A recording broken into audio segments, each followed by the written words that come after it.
नमस्कार मित्रांनो, माझ्या चॅनलवर तुमचे स्वागत आहे. मित्रांनो मी तुम्हाला या अगोदरचा जो व्हिडिओ आणला होता तो मी बोलून दाखवला होता, पण या व्हिडिओमध्ये मी तुम्हाला एक ऑनलाईन फॉर्म भरून दाखवतो. मित्रांनो, तुमचा मुलगा जर 11वीत असला तर 11वीचं आपण उदाहरण घेऊया आणि 11वीचा फॉर्म आपण आता भरून पाहूया ऑनलाईन पद्धतीने स्कॉलरशिप फॉर्म कसा भरतात.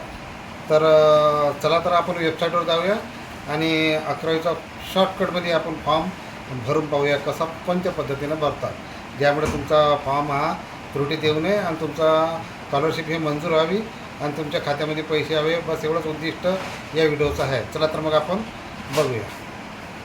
सगळ्यात अगोदर मित्रांनो कंस्ट्रक्शन वर्कर रजिस्ट्रेशन या वेबसाईटवर जायचं आणि या वेबसाईटवर गेल्याच्यानंतर आपण इंटरफेस असं करूया आणि इंटरफेस केल्याच्यानंतर आपण new claim apply the claim यावर टच करूया. टच केल्याच्यानंतर मित्रांनो थोड्याच वेळात आपली नोंदणी स्थिती आपल्याला सिलेक्ट ॲक्शन लिहायचा जो MS क्रमांकावर असतो. आपल्याला नवीन क्लेम करायचा आहे तर नवीन क्लेमला आपण राहूया, टच करूया. टच केल्याच्यानंतर मित्रांनो आपण येतो सिलेक्ट ॲक्शन या MS क्रमांकावरून 12-13 आकड्याचा जो क्रमांक असतो तो इथं टाकून देऊया. त्याच्यानंतर मित्रांनो आपण हे जो क्रमांक टाकल्याच्यानंतर जो आपण मोबाईल नंबर जो रजिस्ट्रेशन नंबर देत असतो तिथं बांधकाममध्ये तिथं एक OTP आहे. OTP आल्याच्यानंतर आपण याला इंटर करायचं. इंटर केल्याच्यानंतर आपली नोंदणी स्थिती ॲक्टिव्ह असल्या पाहिजे मित्रांनो. ॲक्टिव्ह असली त्याच्यानंतरच आपल्याला स्कॉलरशिप हा फॉर्म भरता येतो.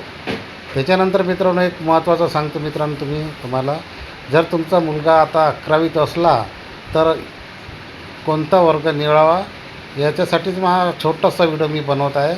याच्या अगोदर मी तुम्हाला असं बोलून दाखवलं, पण आता हा फॉर्म मी ऑनलाईन फॉर्म तुम्हाला भरून दाखवत आहे.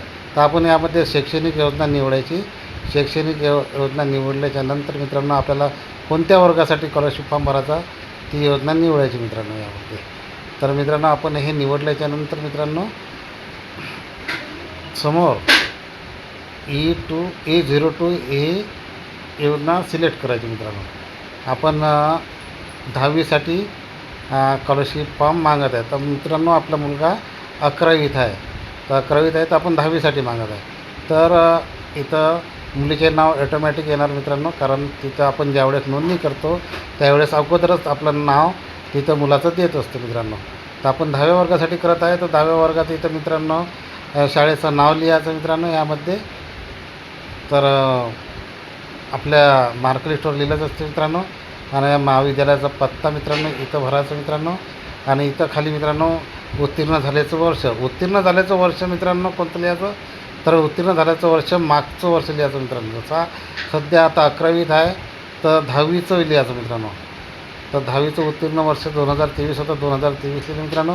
इथं प्राप्त गुण आणि सीट नंबर टक्केवारी असं लिहून सांगा मित्रांनो. समोर प्रोसिजर करायचं. बस इथपर्यंत सांगायचं होतं मित्रांनो. समोर जे कागदपत्र आपल्याला लागतात मित्रांनो ते चूज करून सगळ्या 2 MB डाउनलोड करून सगळ्या अगोदरच ठेवून द्यायचं मित्रांनो. त्याच्यानंतर ते त्याच्यामध्ये अपलोड करून टाकायचं मित्रांनो. त्याच्यानंतर आपल्याला तारीख घ्यायची मित्रांनो. तारीख घेतल्याच्यानंतर पूर्ण कागदपत्र आपल्याला ओरिजिनल कागदपत्र घेऊन सगळ्या बांधकामच्या विभागामध्ये तपासणी करायचा घेऊन जातो मित्रांनो. त्याच्यानंतरच आपला फॉर्म हा मंजूरसाठी तयार होतो मित्रांनो. यामध्ये सांगायचं उद्दिष्ट हेच होतं मित्रांनो की तुम्हाला जे शैक्षणिक वर्ष आहे ते कोणते टाकावे याकरिता हा व्हिडिओ होता मित्रांनो. तर आपण 11वीत होता मुलगा तर आपण 10व्या वर्गासाठी बनवलं होता व्हिडिओ. 11वीत असला तर 10व्या वर्गाचं लिहायचं आणि 10व्या वर्गाचं शैक्षणिक वर्ष लिहायचं. व्हिडिओ तुम्हाला समजला असेल तर व्हिडिओला लाईक करा. चॅनलवर नवीन असाल तर या चॅनलला सबस्क्राईब करून ठेवा. भेटूया असाच पुढील व्हिडिओमध्ये. तोपर्यंत जय हिंद, जय महाराष्ट्र.